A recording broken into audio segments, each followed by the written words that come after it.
Guys, today we'll talk about how can you register or enter register code on your Plato app. We'll go to figure out the solution on how you can do that on your app.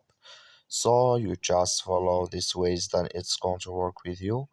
All you have to do, you just go down here, or you just go above your photo profile, click on it.